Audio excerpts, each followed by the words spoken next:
Okay, we're doing a belt and diagnosis of a noise complaint coming from the front end, kind of a growling, squeaking type noise that seems to increase and decrease with RPM. So what we did here right away is we went in there and checked the condition of the belt. Got the old one right down here, and we did a little inspection on it, and it's not worn all that bad, and there's a few bad spots in it, but what we noticed right away is it still showed a factory part number. That might be hard to see, but there's a factory part number still on it so my best guess is this was on this vehicle from the factory. So then we came in here and with a 1/2-inch breaker bar, we took our belt tensioner and there's a square bore right where you see the head of the breaker bar. Usually on most vehicles they're 3/8 inch size. On this particular one, this is the diesel engine in this, and this had a 1/2 inch, so we just stuck a 1/2 inch breaker bar on it. Seemed to do pretty good. And then we were doing some inspection, and we found that the top of this vehicle has 2 idler pulleys. It's got one right down here, and then there's one that bolts right here, and that was the one that we found to be bad. You'd spin it by hand, and there was a lot of there was some bearing growling. It didn't spin smoothly, and there was some side-to-side play, and they shouldn't have any one of those characteristics. So what we got here, and that's our old one.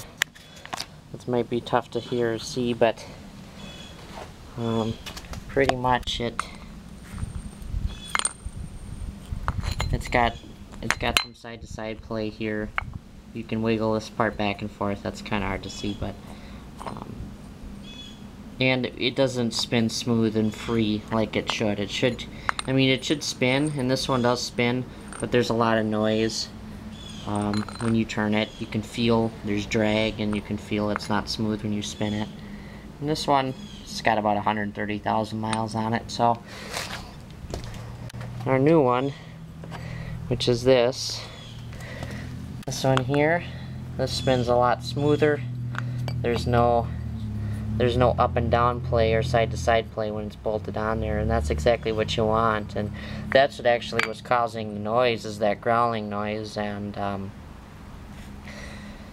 so we got this, and since we put a new belt on it right away too, being that it seemed to look like the original factory belt, and with 135,000 miles, figured it wouldn't be a bad idea to replace. So that's about all. It's a pretty straightforward procedure. There's just a single bolt that goes through this. It just bolts right to the front of the engine. Another tip is on some of these vehicles, like here, you can see there's belt routing diagrams. If yours, for some reason, if this sticker is gone, either draw yourself a picture or pay close attention to how the belt's routed with these.